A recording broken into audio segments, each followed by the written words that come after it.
Welcome back, everyone. Welcome to Arpedio's LinkedIn Live. Here we talk about the account based sales revolution. And today we have a very special guest and a very special topic. We're talking about the ABCs of developing superior sales talent. Today with us, Immaculata Betik, who is part of Salesforce, who is leading the graduate program at Salesforce, and yeah, really is an expert in how to develop sales talent. And yeah, Imma, a big pleasure having you here with us today.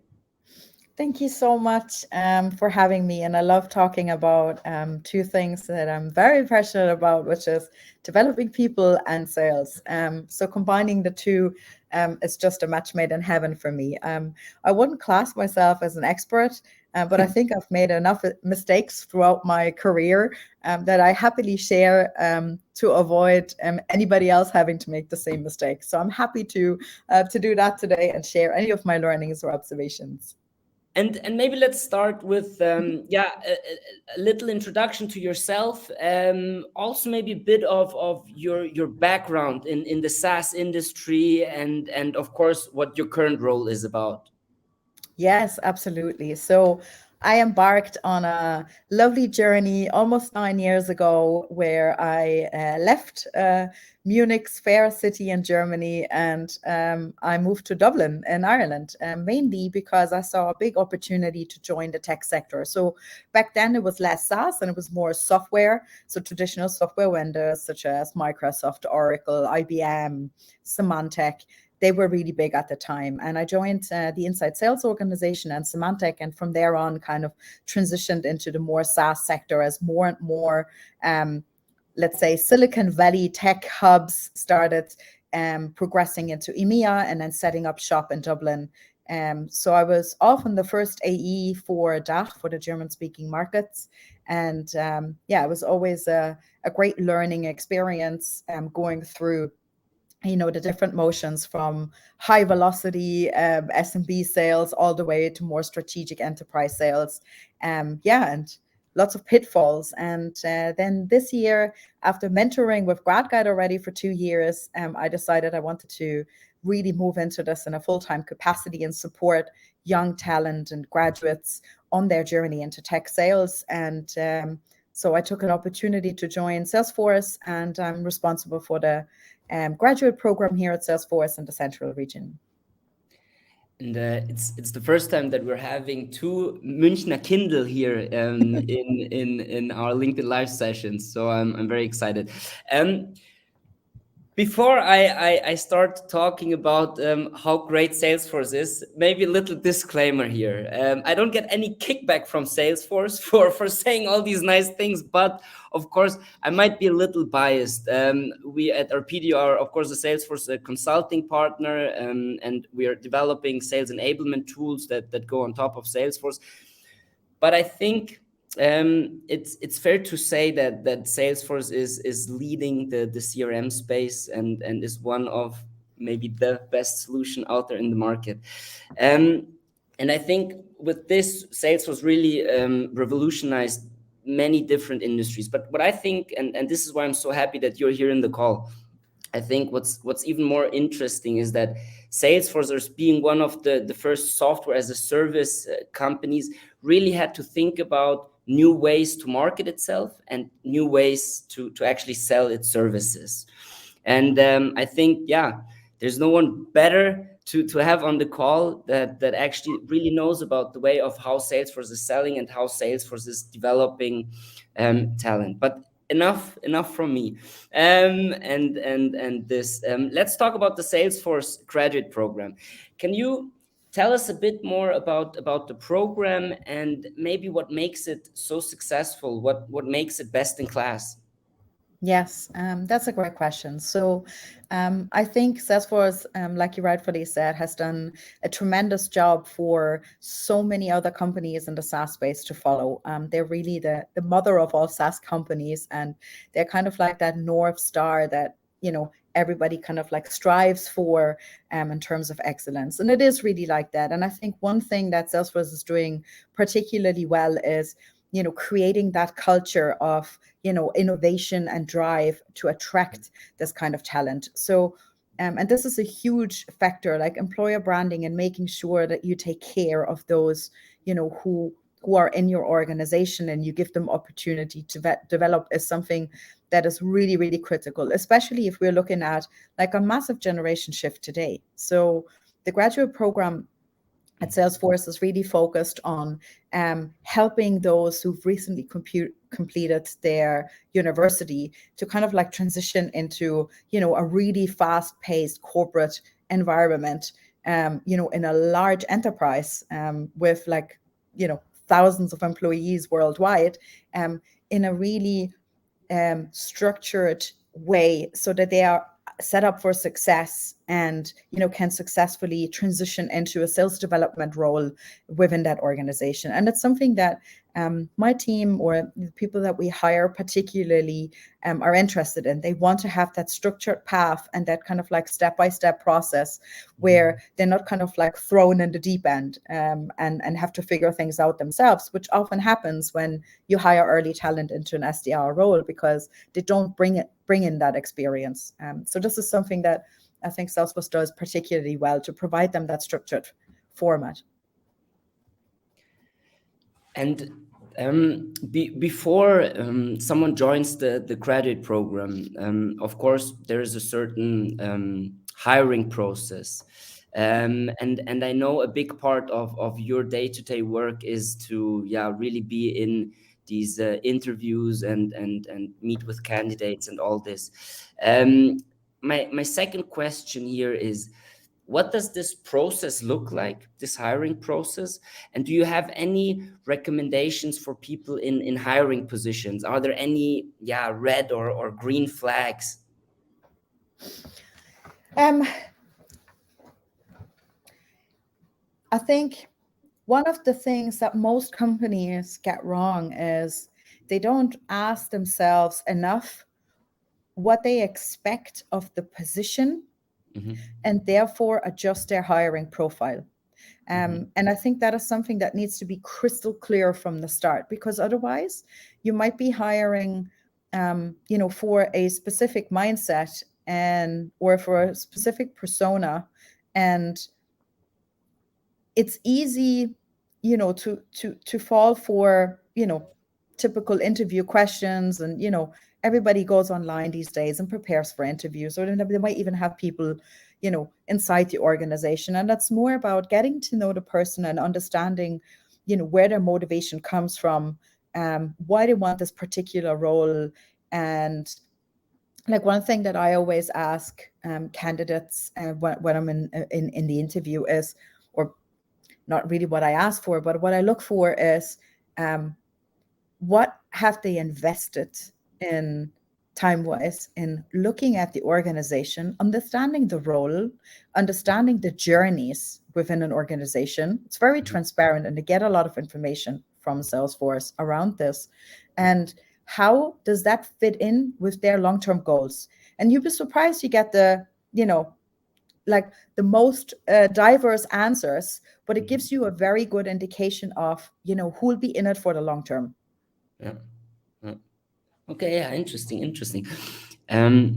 A second question, or third question, actually, building up on these first parts, and maybe it's a bit of a tricky one. It's about hiring versus developing talent. Do you have a strong opinion on what's more important? Is it more important to find and hire the right salespeople, or is it more important to actually try to develop talent into these sales positions?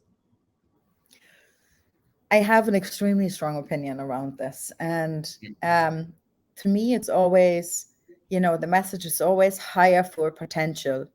Don't hire only for experience, for the simple reason that we are living in a world where nothing is as it was 6 months ago. Processes change. The way I sold 8 years ago is not relevant anymore today. So you need people who are eager to learn, who are curious, who want to roll up their sleeves, who have an intrinsic motivation and a drive to, always learn something new and, you know, move in this kind of like fast-paced environment with with ease. And if you only focus on hiring for experience, you're not necessarily going to get these people. But it's particularly those who, you know, might not have the experience.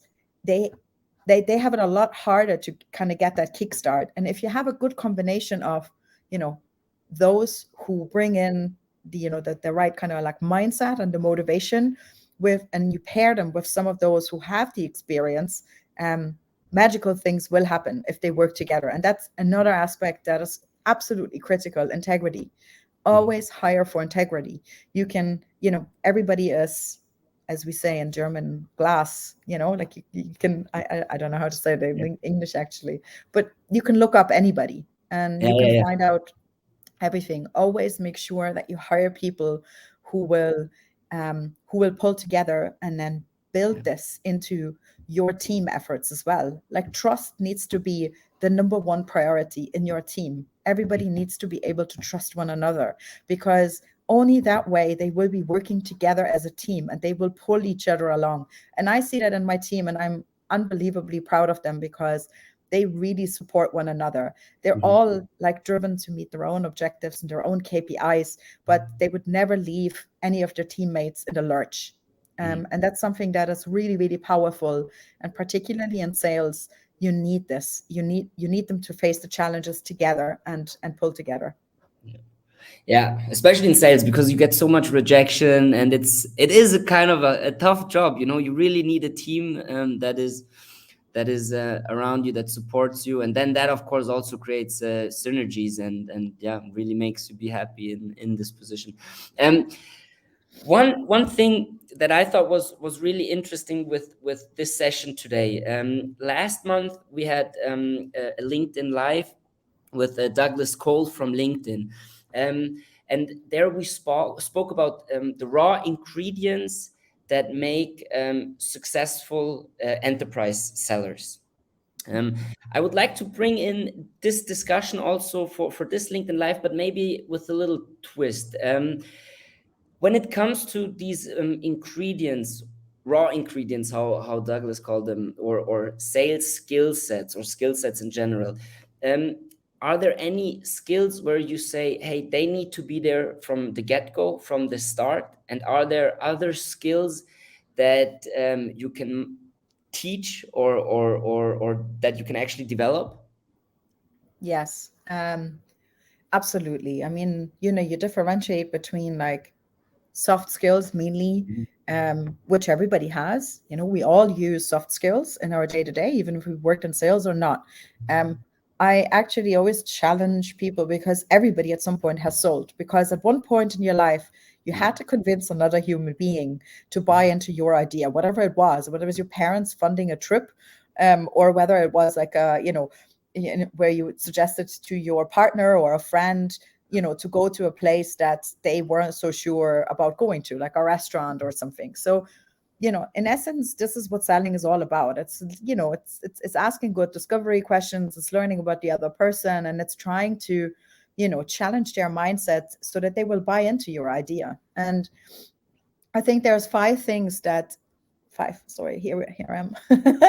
Five things that I would typically assess for, and that I think are really, really fundamental. The first one is that people are smart. And I'm not necessarily looking particularly only at, you know, university degrees. I myself don't hold a university degree, and I wouldn't necessarily say I'm not smart, but it's more around, you know, can they figure out, do they understand, can they connect information and, you know, develop like a new understanding, or, you know, can you provide information to them, and can they bundle this information and come up with something, you know, to get to the goal, basically. The other thing that I'd be looking for is drive. Like in sales, you need to have, whether, and it's regardless of, you know, it's not money motivation necessarily. Some people, they want to be top of the leaderboard, and some people just want to challenge themselves, and they're like, I want to be better like I was yesterday. But everybody has that drive and that motivation of like, I really want to get to the next point. And the third one is curiosity. So I think curiosity is like an ultimate game changer for everybody that is working in sales. And whether that is that you're curious to learn about new technologies and what's out there in the market so you can use it in your own sales approach, or whether that is curiosity to learn about, a new industry, a market segment. But you need to have this, and particularly in your day-to-day, operations, when you learn about other prospects. And if you can do this naturally really well, you're definitely going to be successful. Can you learn it? Yes, you can learn how to ask great questions, but if you're naturally curious, it's so much easier. Definitely. Yeah, absolutely. I agree 100%. Yes, yes. The fourth one is coachability. And I think that is something really important in sales and sales development. You're going to make a ton of mistakes all of the time because you can never 100% prepare for a call, because you never know how the other person will respond. They might just hang up. They might, shout at you. They might be like totally swamping you with information and you feel overwhelmed because you have no idea what they're talking about. You can never 100% prepare for any of these situations, but you need to have like a mindset where you're willing to learn and where you're willing to, listen to somebody else give you feedback, and where, you don't see that as a critique. There's so many people who can't handle feedback at all, and they feel intimidated if they're given feedback, and they feel like, they're a total failure. And I'm like, you need to be coachable.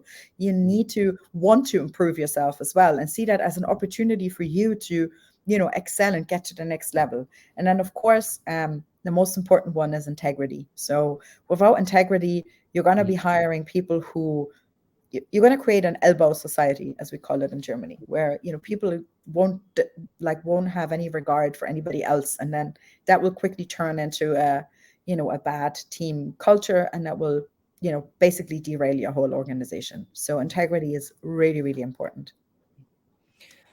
Yeah. I think really great points. I hope my SDRs are listening and are taking notes. I'll ask them later on. But yeah, we also just had a coaching session on cold calling.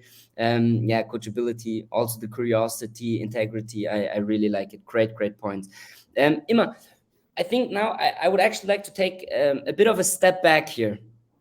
I would like to look at the world of sales as a whole. What are challenges, or what is the biggest challenge that you see right now in the world of sales?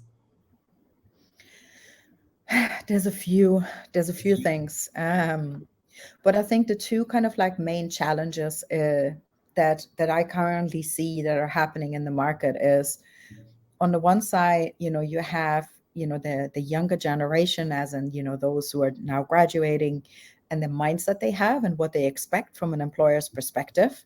And then what's also like fundamentally changed as well, to how things were 10 years ago, is the way companies buy. And that is largely due to, a much more, accelerated path to mobile and app development. So on the one side, you will have people leaving university who become founders of new businesses, who have this kind of mindset and enter an organization and say, like, I could be a founder. Yeah. And not feeling comfortable with, the way traditionally like an SDR role, is maybe seen in a lot of organizations. So, they want to drive impact, and they want to, they want to feel empowered, because that's how they see themselves. And at the same time, you also have buyers who don't need as much guidance anymore when it comes to making a purchase, because they educate themselves. Like, information is much more readily available in the world of SaaS. Everybody is like, moving to a product-led growth model where, unless your product is very complex and it's an enterprise sales cycle, they'll just download a free trial. And you need to, as a seller, be more equipped with understanding the pain points of your buyer persona, so that you can add value and, maybe challenge their point of view, or maybe, create a certain element of curiosity or FOMO by sharing your learnings from other conversations. So there's a lot more demanded from an SDR's perspective today in terms of knowledge. And at the same time, you need to create an environment where people feel empowered, to kind of like drive their own initiatives. Yeah. And yeah, I think it's interesting that you mentioned this, how things are changing. And I think in one of your interviews you also said it used to be 7 contact points or attempts to get a hold of a person, and now after Corona it's 15. So things changed. Things changed a lot. A last question as we're kind of coming to an end here. Um, and we always ask this last question to our guests. What are some key learnings or some key takeaways or recommendations that you would give sales leaders that are watching today? Yeah. So I think one thing that I've observed in almost every single company is giving people that kind of impact that they want. Make your team part of the solution. Share the problems, the challenges that you face as a manager with them, and let them help you come up with solutions. You get more buy-in from their side. They're a lot more willing to take these things on because they are impact driven. And at the same time, you will have like a motivated bunch of people that will actually solve the problems in a very unique and creative way. So it takes less burden off your plate. Yeah. You can focus on other things, and they will become part of the solution. They'll feel more empowered, they'll be more successful, they'll feel more included in the whole organization. And you can really you can retain them as long-term employees. Mm. And the second thing is set people up for success. Understand what their day-to-day actually looks like. Tune into their emotional well-being. We are living in a world where people will just walk out the door if they don't like it anymore. This is the new generation. Yes. We Mm. we, we have a challenge with attracting and then retaining talent, because talent moves much faster, and that is because they have this kind of mindset, and there are so many opportunities. This is a talent-led market, and we need to take this into consideration. But people also are loyal. So my team, they're also very loyal, but they need support, and they need recognition, and they need opportunities for them to grow and develop, and they need an investment from a management point of view as well into their development and helping them and helping them grow. So I think that's one really important factor as well, to take that into consideration and really focus on learning from your employees what's going on in the market, what challenges are they facing, and setting them up for success, understanding what they might not have, and moving away. I know, like I've talked about this at length, in terms of KPIs. I often see now today, and people are disregarding KPIs. No, KPIs are important. Misusing KPIs is wrong, but KPIs are important. KPIs are when you're driving a car and your oil lamp goes on. That's what a KPI should be, and you should take a look on to see what's going on. Do I need to get my oil changed, or am I all good? But if you don't get it checked out, you might end up, completely messing up your car and your engine. So KPIs are important, but don't only focus on KPIs. Empower people to understand how they can evaluate and analyze their own KPIs and drive performance. Nice. Nice. And anything we haven't touched upon? Any last words from you? Any points that maybe I forgot to ask? Anything you want to add? One thing that I've been exploring myself on my own journey, and shout out to my career coach, Claudia Geratz. She is absolutely wonderful, incredible human being, and she focuses on positive psychology coaching, and it's something that I have started incorporating in my team coaching sessions as well, and that is focusing on our own unique strengths. So the foundation of this is basically that we are all equipped with a unique set of strengths. And those character strengths are, you have stronger strengths and lesser strengths. But if, and it's scientifically proven, that if people are able to at least, I think, use 3 of their 5 top strengths in the workplace, that they feel more satisfied, that generally employee well-being increases, and obviously employee retention will increase as well. And it's something that I've been doing as well. And I've seen great success, and also helping my team to uncover opportunities where they can leverage the top strengths. Nice, very nice. Yeah, we're coming to an end. Yeah, I think it was a great session. I think we talked about so many interesting things. I think this Salesforce University graduate program is really, really interesting, and for so many companies out there. So yeah, thank you so much for joining us today. If anybody has a question regarding the credit program, about Salesforce, about you, how could they reach out to you? What's the easiest way to get a hold of you? LinkedIn, always. Honestly, yes. Please connect with me, reach out on LinkedIn. I also want to give a shout out to the absolutely fantastic recruitment team that we have here, because they make my life so much easier. Particularly Sandra Elias. She's my main recruitment partner. She is like the most wonderful French lady I think I will ever meet in my life, and I absolutely love her. We've built the whole team together, and she always finds the greatest candidates, making it so much easier for me to run my day-to-day operations, because I do a lot of interviews, but because she kind of focuses on already bringing the right profiles, I don't spend a lot of time recruiting people who aren't a fit. So yes, Nice. That's an important factor. Every sales manager, partner with your recruitment team, and give them some kudos, because it's a hard job as well. And of course, everyone should follow Coffee and Tech on LinkedIn. Thank you. Yes, absolutely. And of course, also follow Arpedio, please.